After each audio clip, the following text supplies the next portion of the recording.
नमस्कार दर्शकवृन्दहरू। कहिल्यै सोच्नुभएको छ तपाईँले कसरी एउटा यस्तो वस्तु जन्मिन्छ जसले युनिभर्सलाई नै आफ्नो अगाडि घुँडा टेकाउँछ, जहाँ प्रकाश हराउँछ, समय थामिन्छ र स्पेस टाइम नै टुक्रिन्छ। आज हामी ब्रह्माण्डको सबैभन्दा ठुलो रहस्य, सबैभन्दा डरलाग्दो शक्ति ब्ल्याक होलको रहस्य खोल्नेछौँ।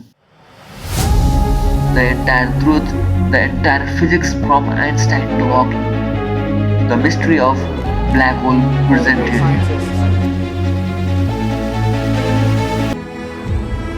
Black holes remained largely unknown until the 20th century.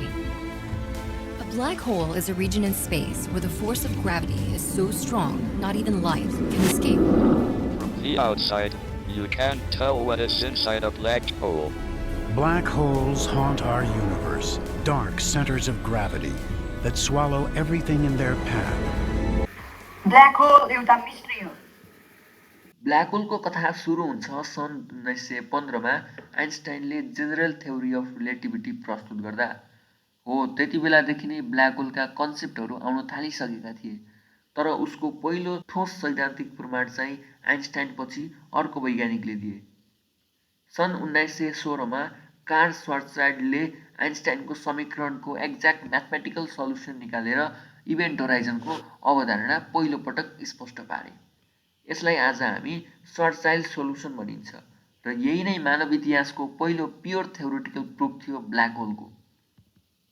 यसले देखायो यदि कुनै मास एउटा निश्चित रेडियसभित्र सिम्टियो भने त्यसको ग्राभिटीबाट प्रकाश समेत भाग्न सक्दैन। तर ब्ल्याक होल केवल सिद्धान्तमै थिए। प्र्याक्टिकल रूपमा त विशाल ताराहरू मरेपछि नै ब्ल्याक होल बन्छन्, जसलाई स्टेलर कोल्याप्स भनिन्छ। म्यासिभ ताराको आफ्नो फ्युजन रोकिँदा ग्राभिटी अनकन्ट्रोलेबल बन्छ। बाहिरी भाग सुपरनोभा विस्फोटमा उड्छ, तर भित्री कोर एक्सट्रिम प्रेसरले सिङ्गुलारिटीमा धसिन्छ, जसको वरिपरि इभेन्ट होराइजन बन्छ। यही हो ब्ल्याक होलको जन्म प्रक्रिया। ब्ल्याक होलका प्रकारहरू पनि छन्, जस्तै stellar black hole, supermassive black hole, intermediate black hole, primordial black hole. सबैका फर्मेसन अलग अलग छन्। हाम्रो मिल्की वेको केन्द्रमा पनि स्प्याट्रिगस ए नामको सुपरम्यासिभ ब्ल्याक होल छ।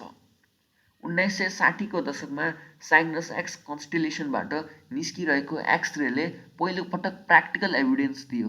त्यहाँ तारा छैन, तर एउटा इन्भिजिबल मोन्स्टर छ। यही मानव इतिहासको पहिलो कन्फर्म ब्ल्याक होल थियो। 2019 मा त इभेन्ट होराइजन टेलिस्कोपले M87 को केन्द्रमा रहेको सुपरम्यासिभ ब्ल्याक होलको वास्तविक स्याडो कैद गरेर संसारलाई चकित पारिदियो। 2022 मा त मिल्की वेको केन्द्रको स्प्याट्रिगस ए को फोटो पनि आयो। ब्ल्याक होलका रहस्यहरू झनै गहिरा छन्। ब्ल्याक होल नजिक समय सुस्त हुन्छ। यो फेनोमेननलाई हामी टाइम डाइलेसन भन्छौँ, जुन कुरा इन्टरस्टेलर जस्तो साइन्स फिक्सन मुभीमा देखाइएको छ। वस्तु नजिक पुग्दै जाँदा अगाडिको भाग पछाडिको भन्दा धेरै तानिन्छ। साइन्टिस्टहरूले यसलाई स्प्यागेटिफिकेसन भन्छन्। भित्र भने सिङ्गुलारिटीमा फिजिक्सका सबै ल कोल्याप्स हुन्छन्। यही ठाउँमा आउँछन् स्टेफन हकिङ, मलाई मनपर्ने वैज्ञानिक र मानव इतिहासका सबैभन्दा महान थ्योरिटिकल फिजिसिस्ट मध्ये एक। हकिङले देखाए कि ब्ल्याक होल पूर्णतया अन्धकार होइनन्, तिनीहरूले पनि ससाना क्वान्टम पार्टिकल्स बाहिर फाल्छन्। यसलाई भन्छन् हकिङ रेडिएसन। यो खोजले संसार हल्लायो, किनकि यदि ब्ल्याक होल रेडिएसन फाल्छन् भने तिनीहरू बिस्तारै सुक्दै पनि जान्छन् होला, अन्ततः इभापोरेट भएर गायब पनि हुन सक्छन्। ब्ल्याक होल अमर छैनन् भन्ने अवधारणा यिनले नै संसारलाई सिकाए। हकिङले अर्को ठुलो रहस्य पनि उठाए, इन्फर्मेसन प्याराडक्स। ब्ल्याक होलमा खसेको जानकारी कता हराउँछ?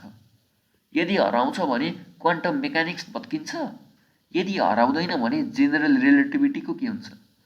यो प्याराडक्स आज पनि विज्ञान जगतको सबैभन्दा ठुलो पजल बनेको छ। ब्ल्याक होल युनिभर्सको विनाशकारी मात्र होइन, सर्जक पनि हो। ग्यालेक्सीको स्ट्रक्चर सम्हाल्न, तारा बन्न मद्दत गर्न, युनिभर्समा एनर्जी डिस्ट्रिब्युट गर्न ब्ल्याक होलको योगदान विशाल छ। कहिलेकाहीँ यसले हजारौँ प्रकाश वर्ष लामो पावरफुल जेट रेज फाल्छ, जसलाई क्वासार्स भनिन्छ। जुन युनिभर्सका सबैभन्दा चम्किला अब्जेक्ट्स मध्ये एक हुन्। अन्त्यमा एउटा प्रश्न आज पनि बाँकी छ। ब्ल्याक होल युनिभर्सको अन्त्य हो कि अर्को युनिभर्सको ढोका? सिङ्गुलारिटी अर्को कसमोसको जन्मस्थान हो कि वर्महोल्स यस्तै black होलबाट खुल्छन्? Quantum mechanics and the concept of quantum foam, and this is the thing we've been talking about now. To create a wormhole, these tiny wormholes. अनि मल्टी युनिभर्सका कन्सेप्ट पनि यससँग जोडिन आउँछन्। यी प्रश्नहरूकै कारण ब्ल्याक होल युनिभर्सको सबैभन्दा गहिरो तर डरलाग्दो अद्भुत रहस्य बनेको छ। र यी रहस्यको उत्तर सायद भविष्यका वैज्ञानिक अर्थात् हामीहरूले निकाल्छौँ। अन्त्यमा ब्ल्याक होल केवल एउटा अन्तरिक्षीय रहस्य मात्र होइन, यो ब्रह्माण्डले हामीलाई दिएको सबैभन्दा ठुलो प्रश्न हो, एउटा पजल हो जसको उत्तर खोज्न मानव जाति अझै पनि सङ्घर्ष गरिरहेको छ। आज हामीले यसको बनावट, यसको खतरनाक स्प्याटिगेटिफिकेसन र यसको अदृश्य शक्तिबारे बुझ्ने प्रयास गर्यौँ। रहस्यहरू अझै धेरै छन् तर खोजी रोकिँदैन। यदि तपाईँलाई यस्तो वैज्ञानिक यात्रा मनपर्छ भने च्यानललाई सब्स्क्राइब गर्न नबिर्सिनुहोला। भिडियो मन परेमा लाइक र सेयर गर्नुहोस्। यसले मलाई यस्तै रोचक विषयहरू ल्याउन ठुलो प्रेरणा दिन्छ। धन्यवाद। अर्को रहस्यमा फेरि भेटौँला।